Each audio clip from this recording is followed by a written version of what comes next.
नमस्कार साथियों, कैसे हैं आप सभी। मैं सोनी चौधरी एक बार फिर आप सभी का हार्दिक स्वागत करता हूं आपके अपने परिवार एसएससी मेकर में। उम्मीद करता हूं कि आप सभी अच्छे होंगे।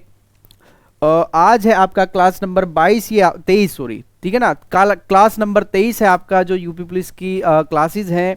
ये 23 क्लास आपका होने वाला है जीके जीएस का। और साथ ही साथ आप ध्यान रखेंगे, ये जो आपकी क्लास है ये आपके जो सीआरपीएफ की अभी वैकेंसीज आने वाली हैं, यानी कल से जो ऑनलाइन होंगे सीआरपीएफ जो एचसीएम यानी कि हेड कांस्टेबल और एएसआई का जो एग्ज़ाम है 22 फरवरी में, वो अभी से उसको शेड्यूल कर दिया गया है, यानी कि उसकी डेट फिक्स है 22 फरवरी। तो बच्चे उसको ध्यान में रखते हुए ये क्लास आपके लिए काफ़ी इंपॉर्टेंट होने वाली है।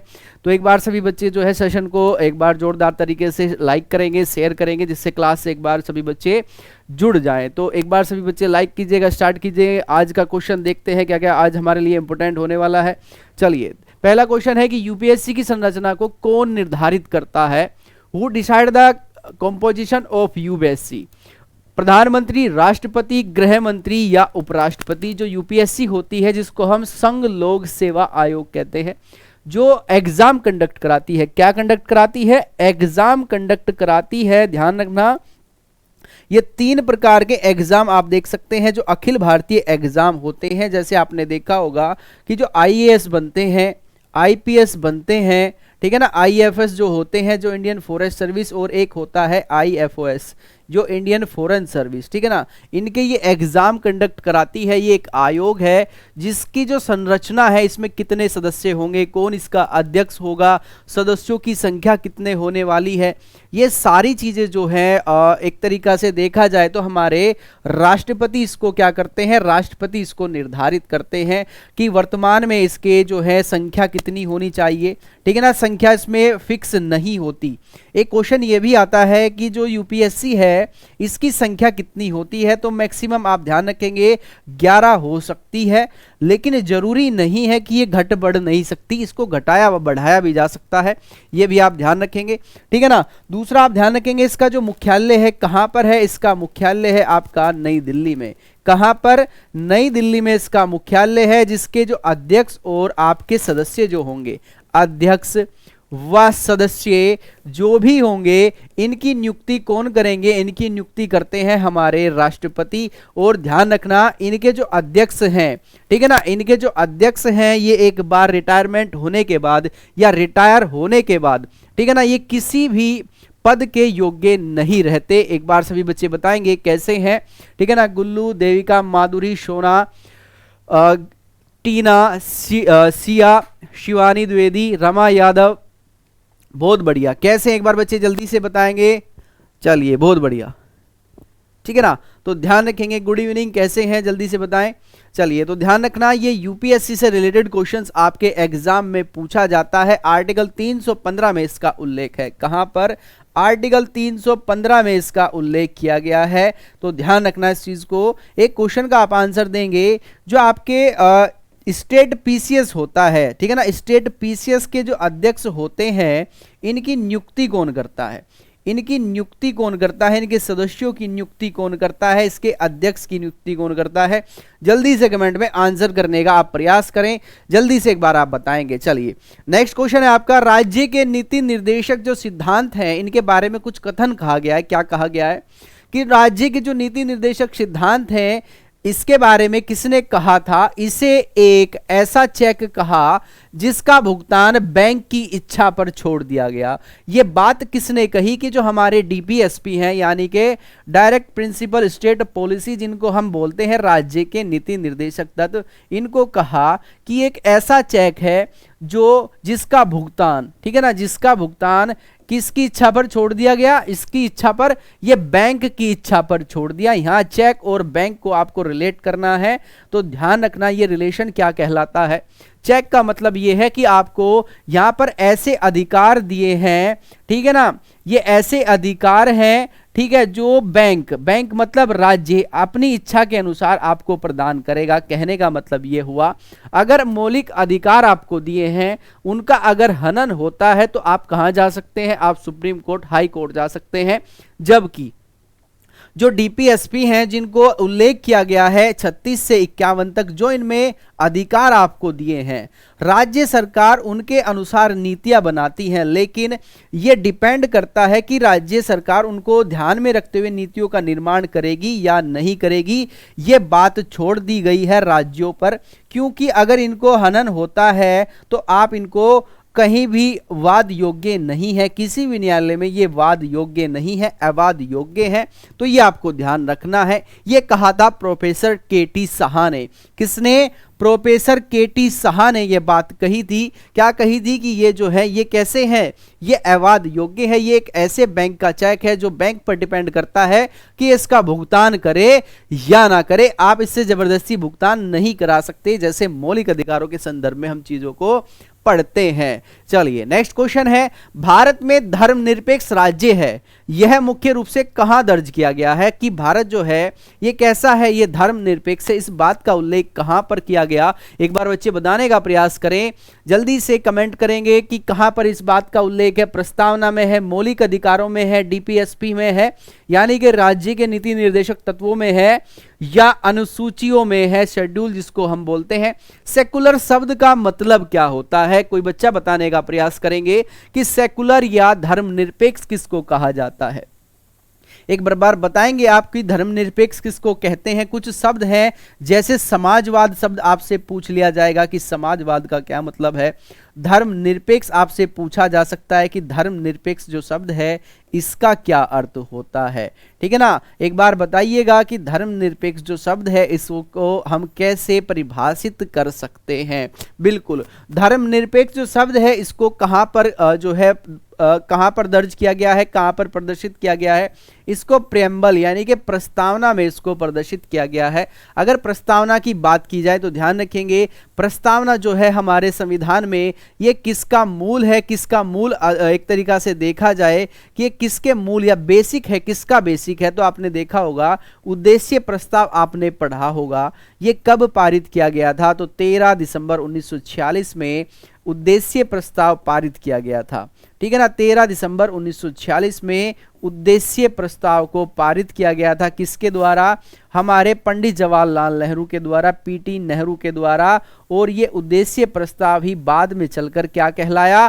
प्रस्तावना कहलाया था। और इसमें आपको समाजवाद, स्वतंत्रता, न्याय, सामाजिक प्रतिष्ठा, ये शब्द आपको वहां पर मिल जाएंगे, ये आपको ध्यान रखना है।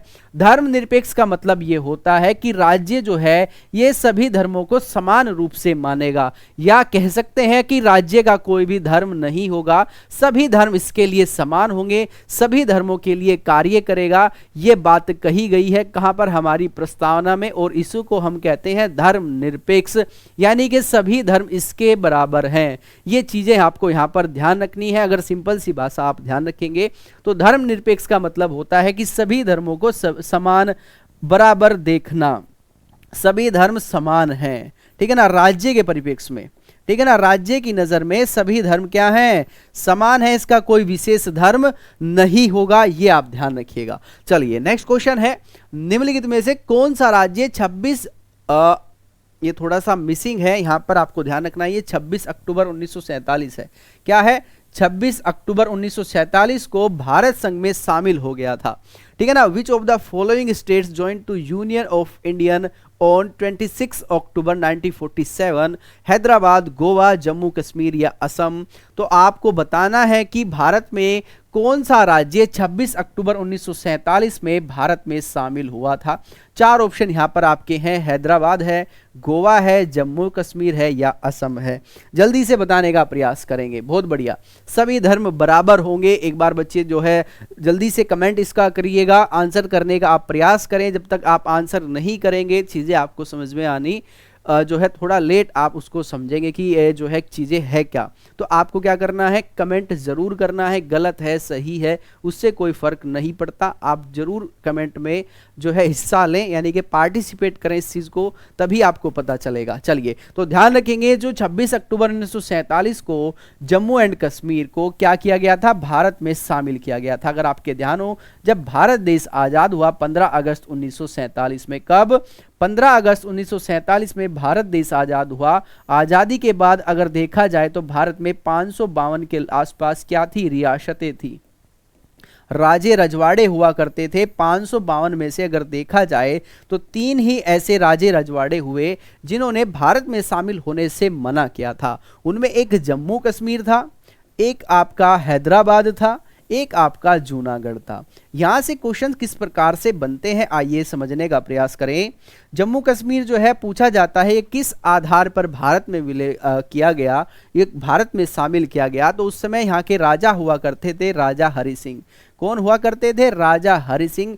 पाकिस्तान ने यहाँ पर गोरिल्ला युद्ध किया और कश्मीर को अपने में शामिल करने का इसने योजना बनाई, क्योंकि हरि सिंह का ये कहना था कि ना हम पाकिस्तान में जाएंगे ना हम भारत में जाएंगे, हम स्वतंत्र रहेंगे। तो इसको देखते हुए जो है एक तरीका से देखा जाए जब इन पर यहाँ पर युद्ध होने लगा, इन पर छुपकर वार किया जाने लगा, तो इसने मदद मांगी भारत से। तो भारत सरकार ने इसको विलय पत्र के माध्यम से, किस पत्र के माध्यम से, विलय पत्र के माध्यम से इसको भारत में मिला लिया था। ये क्वेश्चंस पूछा जाता है। अगर हैदराबाद की बात की जाए तो ये पुलिस कार्रवाई के द्वारा भारत में शामिल किया गया था। किसके द्वारा, पुलिस कार्रवाई के द्वारा। अगर आपने ऑपरेशन पोलो पढ़ा होगा, कौन सा ऑपरेशन, ऑपरेशन पोलो को आपने पढ़ा होगा, तो ये भी आप ध्यान रखेंगे। जबकि जूनागढ़ की अगर बात की जाए, किसकी, जूनागढ़ की अगर बात की जाए तो ये जनमत संग्रह से भारत में शामिल किया गया था। किससे, जनमत संग्रह के द्वारा इसको भारत में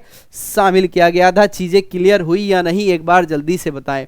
सर जी थोड़ा लेट हो गई, कोई बात नहीं, चलिए जल्दी से एक बार आप बताने का प्रयास करें। और हमारे जो सरदार वल्लभ भाई पटेल थे, इनको क्या माना जाता है, इनको ही कहा जाता है कि इन्होंने भारत का एकीकरण कहा था, इसीलिए करा था, सॉरी, इसलिए इनको भारत का लौह पुरुष हम कहते हैं। चलिए नेक्स्ट क्वेश्चन है, तमिलनाडु विधान परिषद की स्थापना कब हुई थी, 1982 में, 1983 में, 1986 में, 1989 में, कब तमिलनाडु जो है यहां पर विधान परिषद हुआ करती थी, ठीक है ना, क्या हुआ करती थी, विधान परिषद हुआ करती थी, ये आप ध्यान रखिएगा। अब वर्तमान में अगर बात की जाए तो 6 ही राज्यों में विधान परिषद है, यूपी में है, आपके बिहार में है, ठीक है, और आपके तेलंगाना में है, आंध्र प्रदेश में है, ठीक है, और आप ध्यान रखेंगे महाराष्ट्र और कर्नाटका, ये 6 राज्य ऐसे हैं जहां पर विधान परिषद है या द्विसदनीय व्यवस्था है, 2 सदन व्यवस्था है, ठीक है ना। पहले तमिलनाडु में भी द्विसदनीय व्यवस्था हुआ करती थी, आपको ध्यान रखना है। तो ये जो विधान परिषद है इसको कब जो है तमिलनाडु में स्थापित किया गया था, बहुत बढ़िया, 1986 में इसको स्थापित किया गया था। एक बार बच्चे बताने का प्रयास करें कब इसको जो है समाप्त किया गया, इस परिषद को कब समाप्त किया गया, एक बार बताने का प्रयास करें, क्योंकि वर्तमान में तमिलनाडु में विधान परिषद नहीं है। तो इसको कब समाप्त किया था एक बार बताइएगा, जल्दी से कमेंट आप कीजिएगा। चलिए बहुत बढ़िया, ठीक है। चलिए नेक्स्ट क्वेश्चन है, राष्ट्रीय महिला आयोग की पहली अध्यक्षका कौन थी। जो राष्ट्रीय महिला आयोग है, नेशनल वुमेन जो कमीशन है, इसकी स्थापना कब हुई, 1990 में एक अधिनियम आया जिसके आधार पर 1992 में इसको स्थापित किया गया था। तो इसकी पहली जो अध्यक्ष थी ये कौन थी, ये आपसे पूछा जा रहा है, तो ध्यान रखेंगे ये कौन थी, ये थी जयंती पटनायक। कौन थी, जयंती पटनायक इसकी पहली अध्यक्षिका थी, ये भी आप ध्यान रखिएगा। अगर वर्तमान की बात की जाए कि वर्तमान समय में इसकी अध्यक्ष कौन है, तो एक नाम आपने सुना होगा, रेखा सिंह, ठीक है ना, रेखा सिंह या रेखा शर्मा, ठीक है ना, कौन है, रेखा शर्मा हमारे राष्ट्रीय महिला आयोग जो है इसकी क्या है, इसकी अध्यक्षिका है। आप सभी जानते हैं जो आयोग है इनके काम क्या होते हैं, महिलाओं पर जो उत्पीड़न होता है, इनसे घटनाएं होती है, उनका ये जांच करती है, ठीक है ना, और उनको जो है अगर पाया जाता है कि उन पर वाकई में अत्याचार हुआ है तो उनको सजा दिलाने का ये आयोग काम करेगा। अपनी रिपोर्ट संसद तक पहुंचाएगा कि महिलाओं पर इस बार कितने अत्याचार हुए, सबसे ज्यादा जो उत्पीड़न के केस आए ये दहेज के आए या जो है मांग प्रताड़ना के आए, किसके सबसे ज्यादा केस आए, ये सारी चीजें उसमें मेंशन होती हैं। ये अपनी रिपोर्ट किसको सौंपता है आयोग, ये राष्ट्रपति को सौंपता है। जिस प्रकार से आपने देखा होगा कि अल्पसंख्यक आयोग है, माइनॉरिटी जो कमीशन है, ये भी इसी तरीका से काम करता है। अल्पसंख्यक आयोग। जनजाति आयोग आपने सुना होगा कि ये किस प्रकार से काम करता है, ये भी इसी प्रकार से काम करता है। तो ये आयोग जो है ये सीधे डायरेक्ट राष्ट्रपति को अपनी रिपोर्ट सौंपते हैं। चलिए नेक्स्ट क्वेश्चन है, दिल्ली को एनसीटी यानी कि नेशनल कैपिटल टेरिटरी कब जो है घोषित किया, किस संविधान संशोधन के द्वारा इसको बनाया था? 63वां संविधान संशोधन, 69वां संविधान संशोधन, 74वां संविधान संशोधन या 76वां संविधान संशोधन, यानी कि national capital territory by which amendment of the constitution, किस अमेंडमेंट के द्वारा इसको बनाया गया? क्या राष्ट्रीय राजधानी क्षेत्र इसको बनाया गया है? चलिए बहुत बढ़िया। एक बार सभी बच्चे जो है सेशन को लाइक करेंगे, शेयर करेंगे, जिससे क्लास से एक बार सभी बच्चे जुड़ जाए। झांसी गुरप्रीत, अच्छा इसने अपना नाम बड़ा गजब का रखा है, आओ कभी हवेली पर। चलिए बहुत बढ़िया। सिंगल राजपूत, आर के टाइगर, सतपाल मीना, राखी परिहार, कैसे एक बार बच्चे जल्दी से बताएं, चीजें समझ में आ रही है या नहीं? तो ध्यान रखना, जो दिल्ली है हमारी, ये राष्ट्रीय राजधानी क्षेत्र कब बना? ये 69वें संविधान संशोधन के द्वारा हमारा राष्ट्रीय राजधानी क्षेत्र बना है, ठीक है ना। तो ध्यान रखेंगे 69वां संविधान संशोधन 1992, काफी इंपॉर्टेंट है, ध्यान रखना इस चीज को। और एक क्वेश्चन आपको बताना है कि दिल्ली की राजधानी क्या है? जो दिल्ली है इसकी राजधानी क्या है? कभी क्वेश्चन पूछ लिया जाए कि भाई दिल्ली है, हमारे भारत की राजधानी तो हो गई दिल्ली, ठीक है ना, दिल्ली नहीं, नई दिल्ली, नई दिल्ली। और आपसे अगर पूछ लिया जाए कि दिल्ली जो यूनियन टेरिटरी है, यूटी है, इसकी राजधानी क्या है, एक बार बताने का प्रयास करेंगे, ठीक है ना। इसकी राजधानी क्या है, जल्दी से बताएं। चलिए बहुत बढ़िया।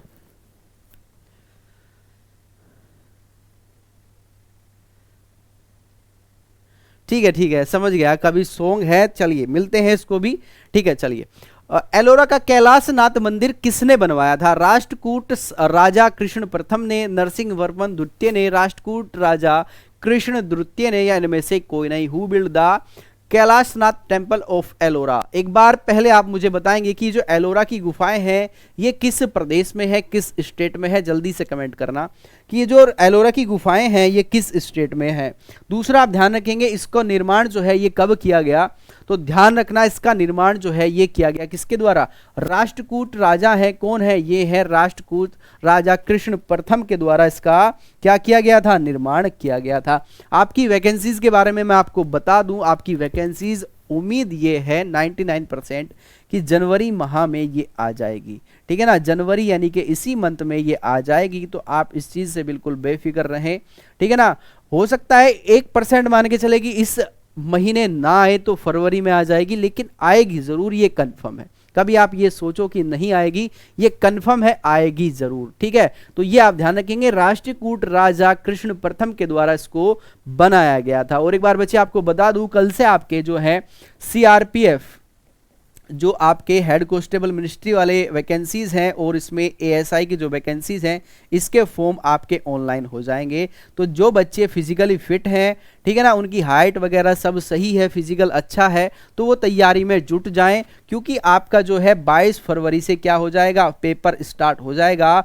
और आपको ध्यान रखना है एसएससी मेकर आपके लिए लेके आया इसमें बैच, तो आप उस बैच में ज्वाइन करके अपनी तैयारी जो है कंप्लीट कर सकते हैं, ठीक है ना। चलिए बहुत बढ़िया।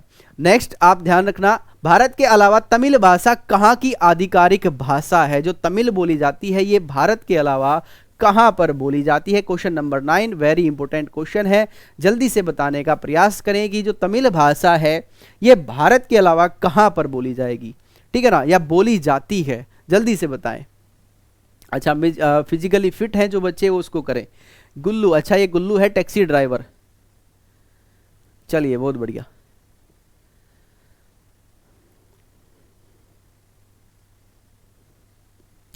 ठीक है बहुत बढ़िया। तो ध्यान रखेंगे एज लिमिट के बारे में आपको सब जानकारी दी जाएगी इसमें।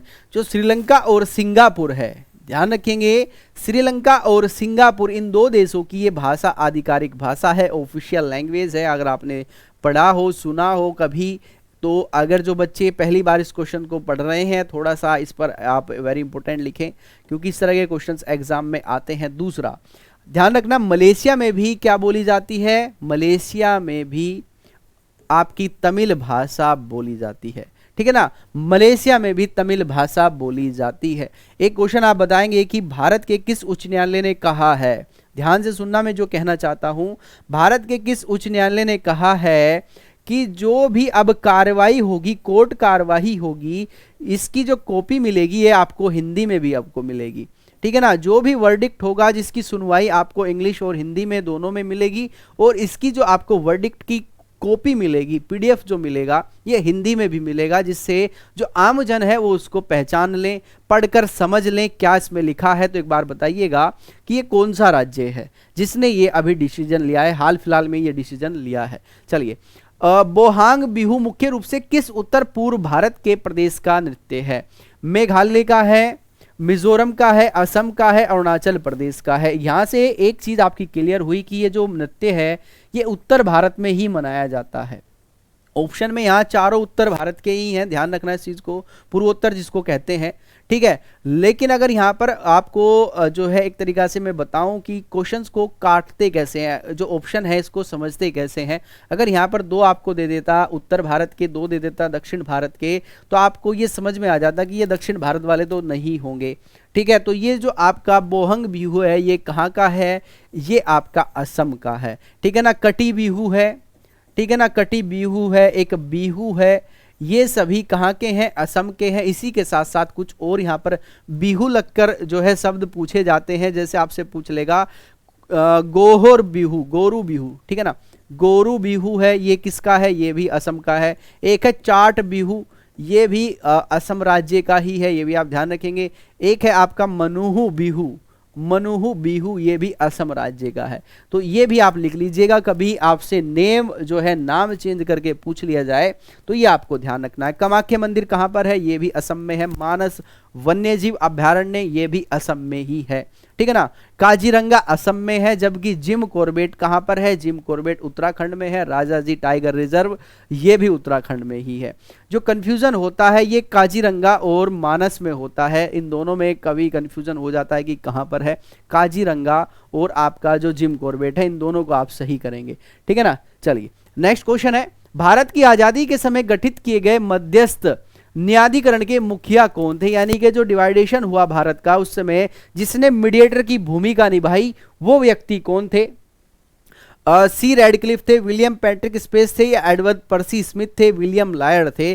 कौन थे मीडिएटर जिन्होंने भारत और पाकिस्तान का डिवाइडेशन किया था? उस समय की ये बात कर रहे हैं, तो एक बार आप बताएंगे, ठीक है ना। जल्दी से बताने का प्रयास करें कि उस समय जो मीडिएटर थे वे कौन थे। 4 ऑप्शन आपको यहां पर दिए गए हैं। Who is the head of the arbetical tribal constitution at the time of India's independence where?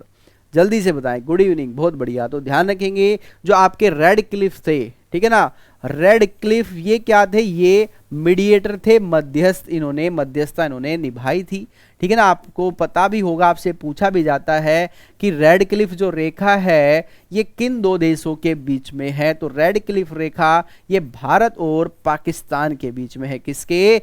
Bharat और पाकिस्तान के बीच में है रेड क्लिफ रेखा।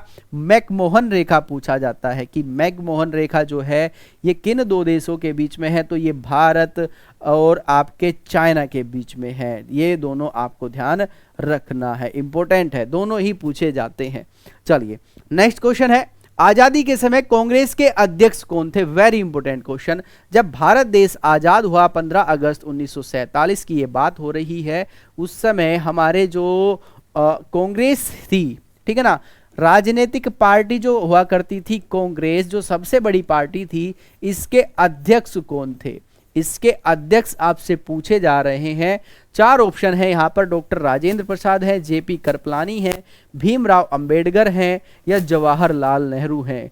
कौन है अध्यक्ष उस समय जब हमारा देश आजाद हुआ?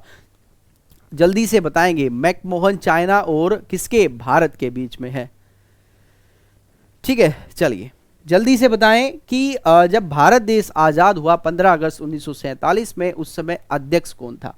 अध्यक्ष थे कौन? जे.पी. कृपलानी। जे.बी. कृपलानी हमारे अध्यक्ष हुआ करते थे, और ये उस समय कांग्रेस के 52वें अध्यक्ष थे। कौन से नंबर के थे?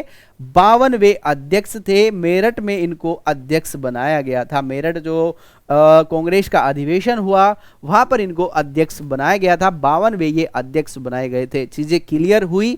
या नहीं, एक बार आप बताइएगा। अच्छा, एक क्वेश्चन का आंसर आप देंगे, जब भारत देश आज़ाद हुआ, यानी कि आज़ादी का जो दौर था उस समय की मैं बात कर रहा हूं, भारत देश जब आज़ाद हुआ तो महात्मा गांधी कहां पर थे?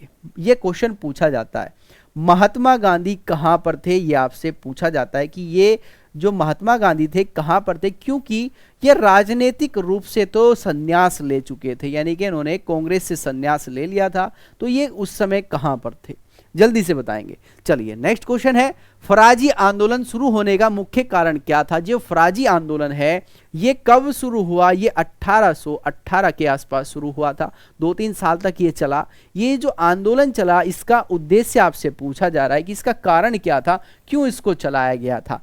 ईसाई मिशनरी द्वारा इस्लाम पर आक्रमण करने के कारण, जो ऋणदाता है, हिंदू ऋणदाताओं के द्वारा मुस्लिमों का शोषण करने के कारण, मुस्लिम काश्तकारों के प्रति कंपनी की दमनकारी नीति के कारण, या उपरोक्त में से कोई नहीं? ये आपसे पूछा जा रहा है कि कौन सा इसका राइट आंसर है। इसको सही कर मत मान लेना, ये वैसे ही लग गया।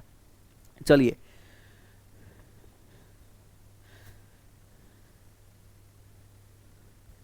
काजीरंगा नेशनल पार्क, कंचनजंगा से उसको कंफ्यूज मत करना, कंचनजंगा पर्वत है जो कि कहां पर है? सिक्किम में है। काजीरंगा नेशनल पार्क आपका कहां पर है? ये असम में है, ठीक है ना, दोनों में अंतर है। अच्छा, दारू पीने गए थे, चलिए बहुत बढ़िया, पीकू, ठीक है, बहुत बढ़िया। अगर क्वेश्चन आए तो आप उसको ऑप्शन को काट के वहां पर लिखेंगे कि दारू पीने गए हुए थे। चलिए, जो फराजी आंदोलन था ये 1818 में हुआ था, क्वेश्चन नंबर 13। तो ध्यान रखेंगे ये जो आंदोलन था ये चलाया गया था, जो मुस्लिम थे, मुस्लिम जो काश्तकार थे, ठीक है ना, इनके प्रति जो था कंपनियों का रवैया वो दमनकारी था, शोषणकारी था। इसी को देखते हुए इन्होंने क्या किया था, ये आंदोलन चलाया था जिसको नाम दिया गया फराजी आंदोलन, इसको नाम दिया गया था, ठीक है ना। तो ये ऑप्शन नंबर सी इसका राइट आंसर है, ठीक है ना। चलिए नेक्स्ट क्वेश्चन है, लॉर्ड वेवेल निम्नलिखित में से किस घटना के दौरान भारत के वायसराय थे? 4 घटनाएं आपको दे रखी हैं, आपको बताना है कि जो लॉर्ड वेवेल थे ये वायसराय हुआ करते थे, इनमें से किस घटना के समय? गोलमेज सम्मेलन के पहले अधिवेशन के समय, कैबिनेट मिशन प्लान जो भारत में आया 1946 में उसके समय, या प्रांतों में कांग्रेस स्थापना के समय, या भारत छोड़ो आंदोलन 1942 के समय? किस समय जो है ये क्या थे, ये वायसराय हुआ करते थे भारत के, ठीक है, जल्दी से बताएं। 1915 की बात नहीं कर रहा हूं, 1947 की बात कर रहा हूं, जब भारत देश आजाद हुआ था, मैं उस समय पूछ रहा हूं। तो महात्मा गांधी उस समय पश्चिम बंगाल में हुआ करते थे। वहां पर एक जगह है नोवाखली, वहां पर जो है हिंदू मुस्लिम झगड़े हुए थे, ठीक है ना, वहां पर राइट्स हुए, झगड़े हुए, तो उनको शांत कराने के लिए वो वहां पर गए हुए थे, ये आप ध्यान रखेंगे। तो जो लॉर्ड वेवेल थे ये किस समय हमारे वायसराय हुआ करते थे भारत के, ब्रिटिश भारत के, जब कैबिनेट मिशन भारत में आया था। कैबिनेट मिशन जो है ये किस समय आया था? ये 23 मार्च 1946 में भारत आया था, आपको ध्यान होगा। इसके 3 सदस्य हुआ करते थे, ठीक है ना, कौन थे? एबी अलेक्जेंडर थे, लॉर्ड पेंथिक लॉरेंस थे। कौन थे?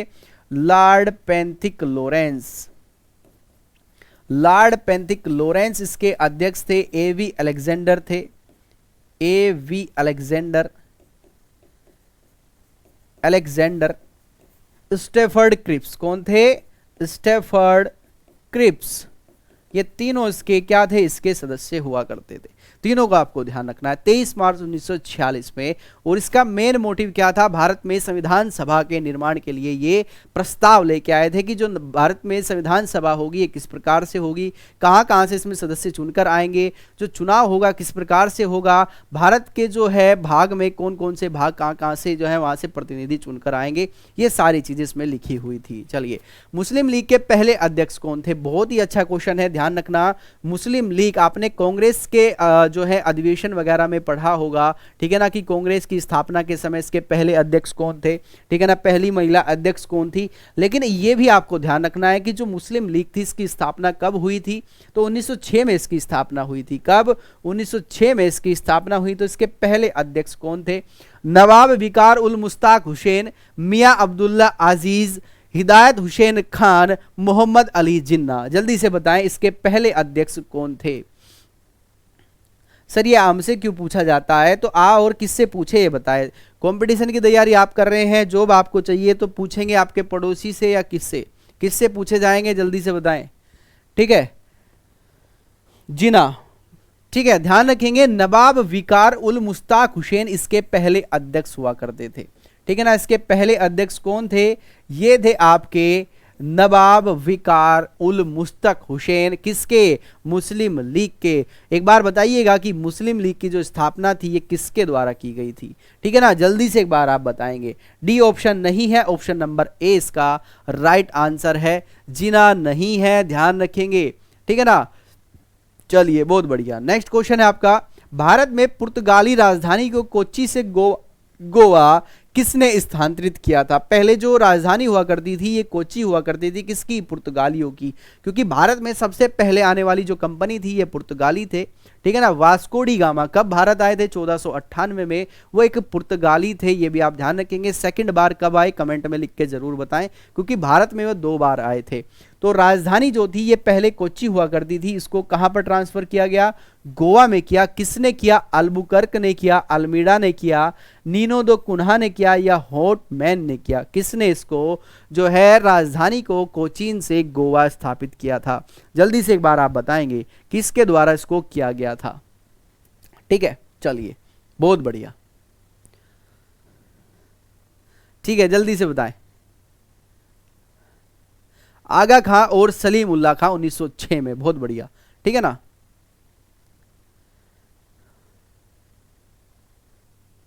अल्बुकर्क,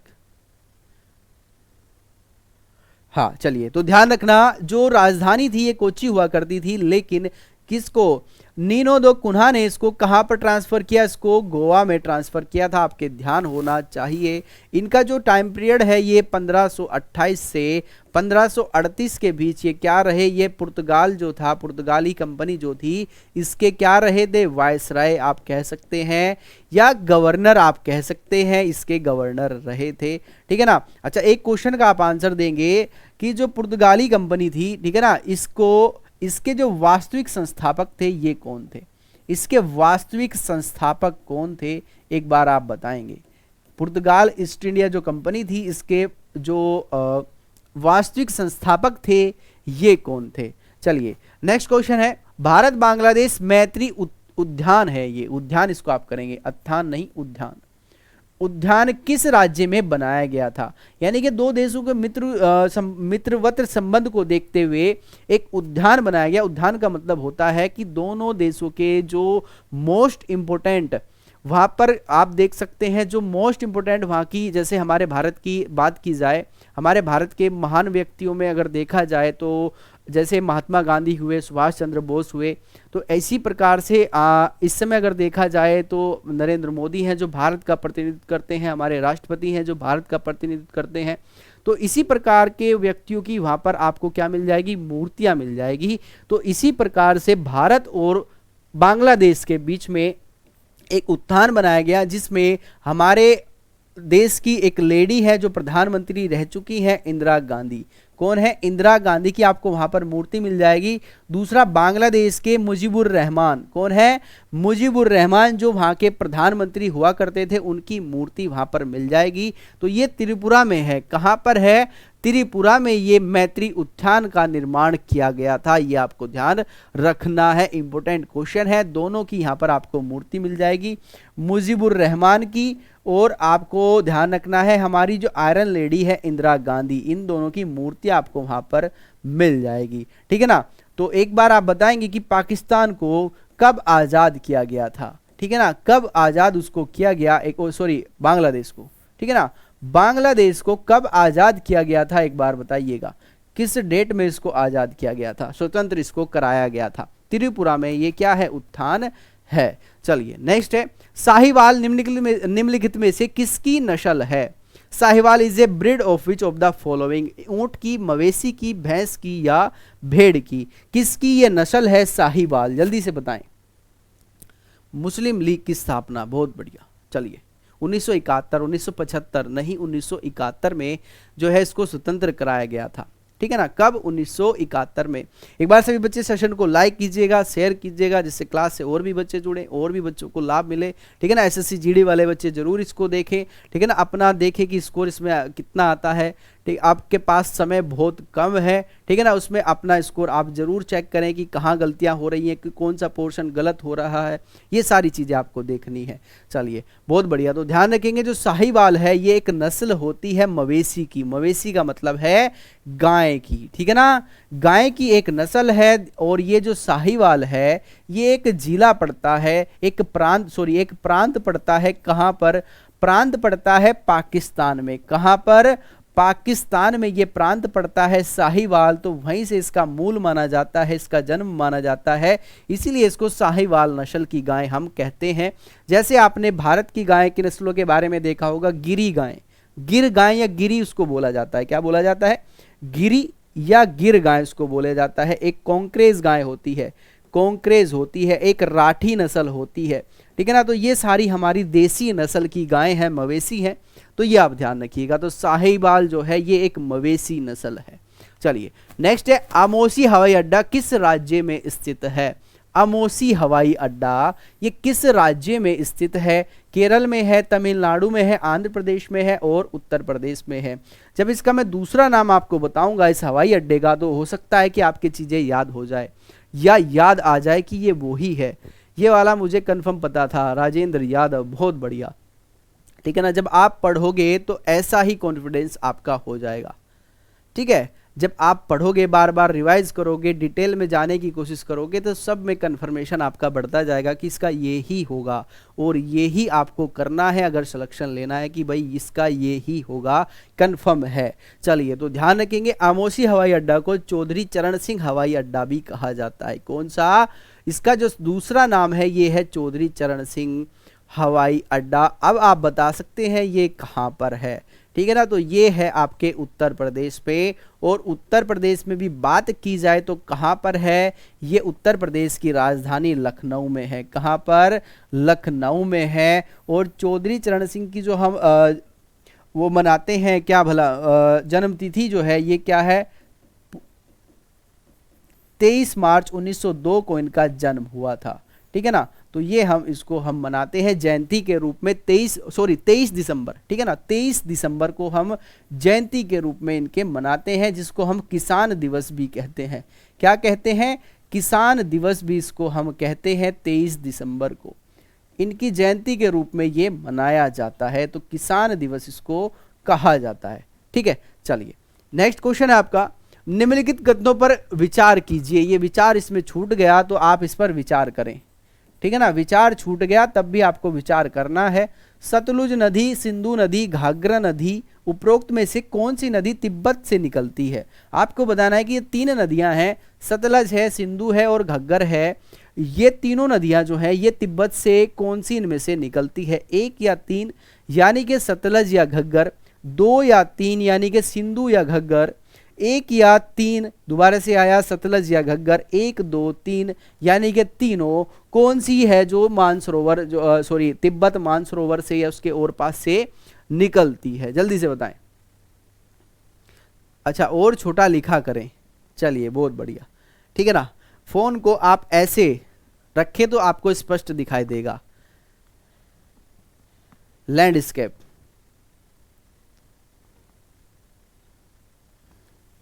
चलिए बहुत बढ़िया। सिया चंद्राकर, ये जो तीनों नदियां हैं ये तिब्बत या मानसरोवर या तिब्बत के ओर पार से ही निकलती हैं, तो ऑप्शन नंबर डी 1 2 3 तीनों ही तिब्बत के पठार से निकलती हैं। इंपॉर्टेंट है, ध्यान रखना, ठीक है ना। अच्छा एक क्वेश्चन आप बताएंगे, जो भारत और पाकिस्तान के बीच में सिंधु जल संधि है 1960 में जो हुई थी, इसमें पाकिस्तान को कौन सी नदियों का पानी मिलता है? पाकिस्तान को कौन कौन सी वे नदियां हैं जिनका पानी हमने पाकिस्तान को दे रखा है? 3 नदियां पाकिस्तान को मिली, 3 भारत को मिली। कल ही ये क्वेश्चन कराया था, तो ये पाकिस्तान को जो नदियां मिली ये कौन कौन सी हैं? तीनों का नाम एक बार कमेंट में लिखें, ठीक है। चलिए नेक्स्ट क्वेश्चन है, निम्नलिखित में से किस बंदरगाह को अरब की रानी कहा जाता है? कि अरब जो सागर है, आपने अगर मैप सही से देखा होगा, ये बंगाल की खाड़ी है। भारत की पूर्वी दिशा की जो साइड है यह बंगाल की खाड़ी हुई, इसके जो पश्चिम दिशा में अरब सागर है। तो अरब सागर की जो रानी कहा जाता है ये किसको कहा जाता है? विजांग बंदरगाह को, प्रादीप बंदरगाह को, कोच्चि बंदरगाह को या मुंबई बंदरगाह को? निम्नलिखित में से किस बंदरगाह को अरब सागर की रानी कहा जाता है? झेलम, चिनाब, सिंधु। सिंधु, झेलम, चिनाब, बहुत बढ़िया, ठीक है ना। तो ये तीन नदियों का पानी किसको दे रखा है? ये हमने तीन नदियों का पानी पाकिस्तान को दे रखा है। 1960 में जो सिंधु जल समझौता हुआ उसके तहत ये बात वहां पर लिखी हुई है, ठीक है ना, कि तीन नदियों का पानी आप यूज करेंगे, जिसका 80% अगर देखा जाए तो 80% पानी हमने पाकिस्तान को दे रखा है। चलिए, तो ध्यान रखेंगे जो कोच्चि बंदरगाह है इसको हम कहते हैं अरब सागर की रानी, इसको हम कहा जाता है कोच्चि बंदरगाह, ठीक है ना। दूसरा आप ध्यान रखेंगे, ये जो कोच्चि बंदरगाह है, आपने सुना होगा वेबनाड झील के बारे में, जरूर सुना होगा। वेबनाड झील या वेबनाड आपको मिलेगा, ये इसी झील में स्थित है, ठीक है। तीसरा क्वेश्चन आपको ध्यान रखना है, इस झील को कयाल झील भी कहा जाता है। क्या कहा जाता है? कयाल झील भी इसको कहते हैं। कभी कभी झील शब्द ना देकर, ध्यान से सुनना, कभी कभी झील शब्द ना देकर वो बोल देगा वेबनाड कयाल कह देगा। तो आप ये मत सोचिएगा कि ये कयाल क्या है, ये झील ही है, इसका बस दूसरा ये शब्द है, दूसरा इसका नाम है जिसको कयाल हम कहते हैं। चीजें आई समझ में या नहीं? जल्दी से बताएं, जल्दी से एक बार बताने का प्रयास करें कि चीजें क्लियर है या नहीं। कोई डाउट है तो एक बार आप कमेंट में बता सकते हैं। चलिए, नेक्स्ट है, निम्नलिखित में से कौन उष्मा का सबसे कम चालक है?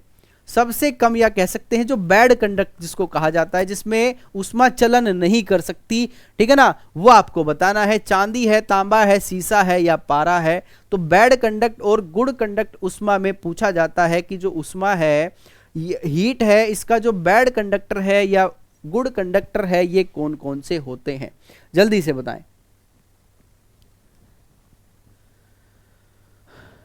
Army girl, I am new student. आप जितने बच्चे पहली बार क्लास से जुड़े हैं उनका बहुत बहुत स्वागत है। आप जो है सभी बच्चे क्लास को एसएससी मेकर यूट्यूब को आप सब्सक्राइब कीजिएगा, बेल आइकन का बटन आप दबाएं जिससे क्लास का नोटिफिकेशन आप तक पहुंचता रहे। चलिए, तो ध्यान रखेंगे जो सबसे बैड कंडक्टर होता है इसका, या जिसमें चलन सबसे कम होगा, ये सीसा है। और सबसे ज्यादा किसमें होगा? सबसे ज्यादा होगा चांदी में। किसमें? चांदी में सबसे ज्यादा होता है और शीशे में सबसे कम होता है। पारे में भी कम ही होता है, ये भी आप ध्यान रखेंगे। और तांबे में भी ये बैड इसका, गुड इसका कंडक्ट है, ठीक है ना, सबसे कम। इसका बैड कंडक्टर कौन है? ये है आपके सीसा और पारा। और गुड कंडक्टर कौन है? ये है इसके चांदी और तांबा। लेकिन सबसे ज्यादा की बात पूछ रहा है तो ऑप्शन नंबर सी, यानी कि शीशे में सबसे कम होता है, ठीक है ना। सबसे कम किस में है? शीशे में। चलिए, चीजें समझ में आई या नहीं? जल्दी से बताएं। झील को केरल में कयाल कहा जाता है, हाँ बिल्कुल। चलिए, नेक्स्ट, भीषण सर्दी में ठंडे देशों में पानी की पाइपें फट जाती हैं। यानी कि जब भीषण सर्दी पड़ती है, टेम्परेचर काफी लो हो जाता है, माइनस में हो जाता है, बर्फ जमने लगती है, उस समय जो पानी के पाइप होते हैं ये फट जाते हैं। इसका रीजन क्या होता है? क्योंकि जमने पर पानी फैलता है, पानी के पाइपों के संकुचन के कारण, यानी कि पानी के जो पाइप हैं ये सिकुड़ जाते हैं उच्च वायुमंडलीय दाब के कारण, उपरोक्त सभी के संयुक्त प्रभाव से, यानी कि सभी मिले जुले प्रभाव से ऐसा होता है। जल्दी से बताइएगा कि किसके कारण से जब सर्दी ज्यादा पड़ती है तो पानी के जो पाइप होते हैं ये फट जाते हैं, ठीक है। ओल, झांसी, ए, जस्सी, ठीक है। जल्दी से बताइए किसकी वोटिंग ज्यादा है? तो यार इसने नाम पता नहीं क्या लिख रखा है अपना, समझ में नहीं आता, ठीक है। चलिए, तो ध्यान रखेंगे जो पाइप फटने का कारण होता है ये होता है आपका जमने पर जो पानी है ये फैलता है। यानी कि इसका जो एक वो होता है ना, जब पानी जमता है, जैसे आपने बर्फ देखा होगा, ठीक है, बर्फ आपने किसी चीज में भर के रखा, किसी बोतल वगैरह में भर के रखा, तो आप जब उसको बोतल के देखते होंगे तो थोड़ी सी वो आपको ज्यादा बड़ी दिखाई देती होगी। बस वही रीजन है, जिससे पानी के जमने पर फैलता है और वो पाइप फट जाता है, ये आप ध्यान रखिएगा। चलिए, कोई पिंड उष्मा का सबसे अधिक अवशोषण करता है जब वह वो काला और खुरदरा होगा, काला और मर्षण होगा यानी कि क्रीम कलर का होगा, सफेद और खुरदरा होगा यानी कि व्हाइट एंड रफ होगा, सफेद या मर्षण होगा यानी कि व्हाइट एंड क्रीमी होगा। कोई पिंड जो है सबसे अधिक अवशोषण करता है, ठीक है ना, ऑब्जर्व सबसे ज्यादा करता है किसी चीज को, तो ये कब सबसे ज्यादा ऑब्जर्व करेगा, ये आपसे पूछ रहा है, उष्मा को, ठीक है ना, जल्दी से बताएं।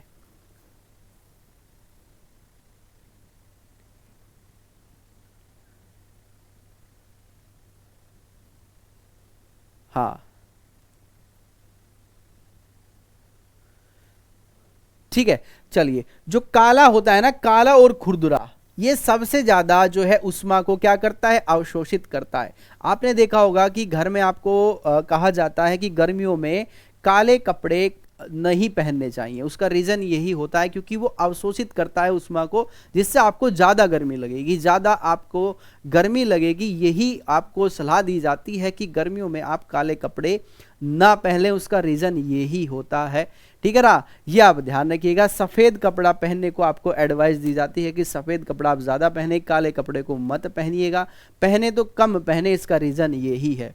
चलिए, नेक्स्ट है, वायुमंडल की ऊपरी परत द्वारा किस प्रकार के विकिरणों का अवशोषण किया जाता है। रेडियो तरंगे आती हैं, उनको अवशोषित करती है, अचरक्त तरंगे आती हैं, उनको अवशोषित करती है, दृश्य है, पराबैंगनी किरणें हैं, यानी कि जो पृथ्वी की ऊपरी सतह है ये किस प्रकार की जो विकिरण है इनको अवशोषित करती है, ये आपसे पूछा जा रहा है। चलिए, खुरदुरे, हाँ ये कंफर्म था, बिल्कुल। चलो, 2 क्वेश्चन आपको कंफर्म थे, बहुत बढ़िया। सर आप पहने हैं सर्दियों में नहीं, मैंने बोला है गर्मियों में, ठीक है ना। गर्मियों में आपको काला कपड़ा पहनने से मनाही होती है, ठीक है ना। इसका रीजन यही होता है क्योंकि ये उष्मा को अवशोषित करता है, उसको ऑब्जर्व करता है, जिससे आपको ज्यादा गर्मी लगती है, ठीक है ना। जो गर्मी है ये ज्यादा लगेगी, इसीलिए आपको मना किया जाता है कि गर्मियों में काला कपड़ा जो होता है ब्लैक, ये मत पहनिएगा, ठीक है, सर्दियों में नहीं, गर्मियों में। चलिए, जो पराबैंगनी किरणें होती हैं, अल्ट्रावायलेट किरणें, इनको अवशोषित करती है पृथ्वी की वायुमंडल की ऊपरी परत, ठीक है ना। ऊपरी परत जो होगी इसको अवशोषित करेगी। जो पराबैंगनी किरणें हैं ये हमारे स्वास्थ्य के लिए काफ़ी हानिकारक होती हैं, इनसे कैंसर जैसी बीमारी भी हो सकती है, तो उसको अवशोषित कर लेती है, ये आप ध्यान रखिएगा। चलिए, निम्नलिखित में से कौन सा खरीदारों के लिए वस्तु का दाम नहीं बढ़ता, यानी कि आपसे पूछ रहा है कि कौन सा खरीदारों के लिए वस्तु का दाम नहीं बढ़ता। बिक्री कर, आय कर, ओक्ट्रोई या उपयुक्त सभी, किस प्रकार के खरीदारों के लिए जो है वस्तु का दाम नहीं बढ़ता, ये एक बार आप बताएंगे। विच of the following does not increase the price of commodity for the buyers. बिक्री कर है, आय कर है, ओक्ट्रोई है या उपरोक्त सभी है। पराबैंगनी, अल्ट्रावायलेट रे,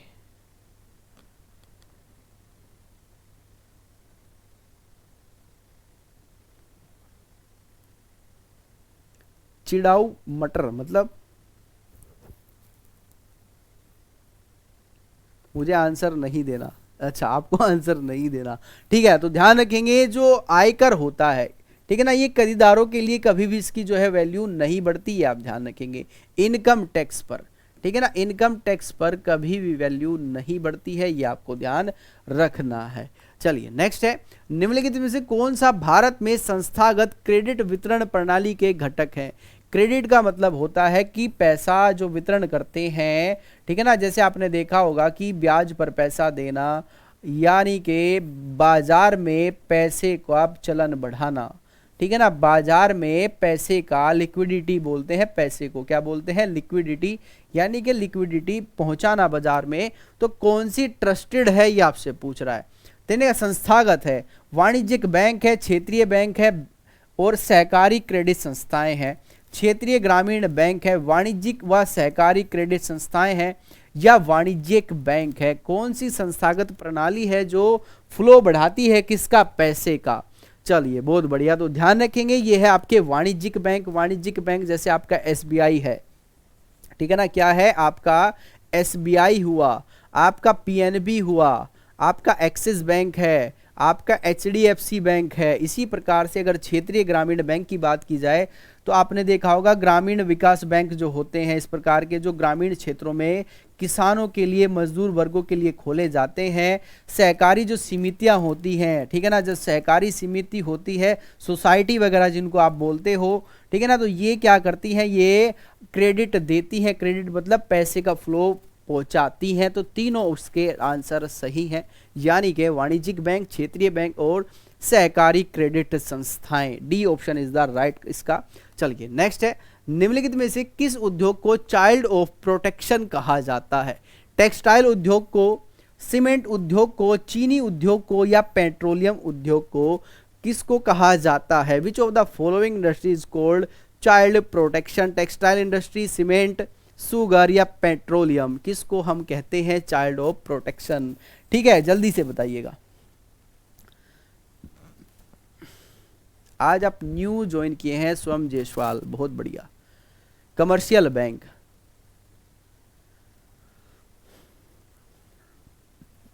चीनी उद्योग को, किसको? चीनी को, रजनेश शुक्ला, ठीक है ना। किसको? चीनी उद्योग को हम क्या कहते हैं? चाइल्ड ऑफ प्रोटेक्शन कहते हैं। 1930 को इसको प्रोटेक्ट करने की बात जो है होती आई है, तभी से इसको प्रोटेक्ट करना स्टार्ट कर दिया गया, ठीक है ना। तो इसी को शुगर इंडस्ट्री जो है इसको हम कहते हैं चाइल्ड ऑफ प्रोटेक्शन। क्या कहते हैं? चाइल्ड ऑफ प्रोटेक्शन इसको कहा जाता है। Option number C. चलिए नेक्स्ट क्वेश्चन है आपका, निम्नलिखित में क्या अदृश्य निर्यात है? निर्यात का मतलब होता है आपका एक्सपोर्ट, यानी कि बाहर भेजना, ठीक है ना, बाहर भेजना, एक्सपोर्ट करना। कौन सा उत्पादन है अदृश्य निर्यात उत्पादन करता है?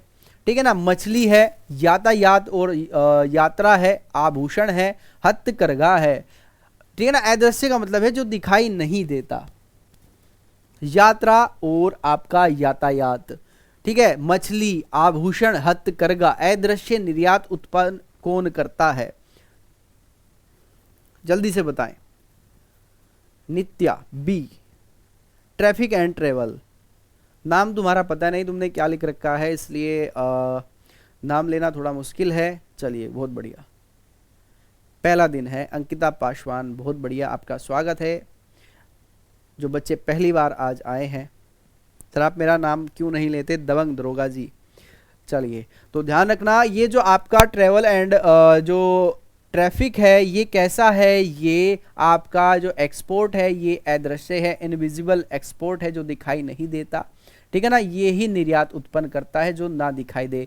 मछली का आप निर्यात करोगे तो ये दिखाई देगी, आभूषण आपको दिखाई देंगे, हथकरघा यानी कि हैंडलूम्स आपको दिखाई देंगे, लेकिन यात्रा और जो ट्रेवल है ये आपको दिखाई नहीं देगा। चलिए नेक्स्ट क्वेश्चन है, भारत की स्थल सीमा लगभग 15,200 किलोमीटर है। भारत की सबसे लंबी स्थलीय सीमा किस देश के साथ लगी हुई है? बांग्लादेश, पाकिस्तान, चाइना या नेपाल? यानी कि सबसे ज्यादा जो सीमा साझा करने वाला देश है भारत के साथ में, ये कौन सा है? एक बार बताइएगा, ये कौन सा है? जल्दी से एक बार आप बताएं। चलिए बहुत बढ़िया, ठीक है। चलिए सर मैं न्यू हूं, बहुत बढ़िया। चलिए तो ध्यान रखेंगे, भारत के साथ जो सबसे ज्यादा सीमा रेखा साझा करता है ये है आपका बांग्लादेश। कौन है? बांग्लादेश 4096 किलोमीटर की ये सीमा साझा करता है। अगर बात की जाए सबसे छोटी किसकी है, तो ये अफगानिस्तान की है। किसकी है? अफगानिस्तान की है। 106 या 107 किलोमीटर की ये सीमा साझा करता है, ये आप ध्यान रखेंगे। एक बार आप बताएंगे कि पाकिस्तान जो है ये कौन से नंबर पर आता है सीमा साझा करने में? पाकिस्तान कौन से नंबर पर आता है सीमा साझा करने में?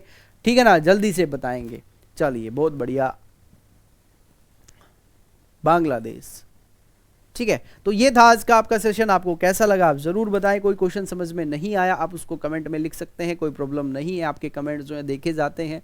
फिर भी कोई आपको लगता है कि आप नहीं समझ पाए तो कल आप उसको क्या कीजिएगा, कल आप उसको क्लास में पूछ सकते हैं, ठीक है ना। इसके अलावा आप ध्यान रखेंगे एसएससी मेकर जो टीम है हमारे द्वारा आपके लिए यहाँ पर विभिन्न कोर्स यहाँ पर चलाए गए हैं। एसएससी जीडी के लिए आपका फौजी बैच है, एसएससी एमटीएस के लिए आपका श्योर सिलेक्शन बैच है एसएससी सीजीएल प्री और मेंस के लिए आपका आरंभ बैच है। जो बच्चा इसमें प्री में जो है एनरोल हो चुका है उसको दोबारा से पे करने की कोई भी आवश्यकता नहीं है।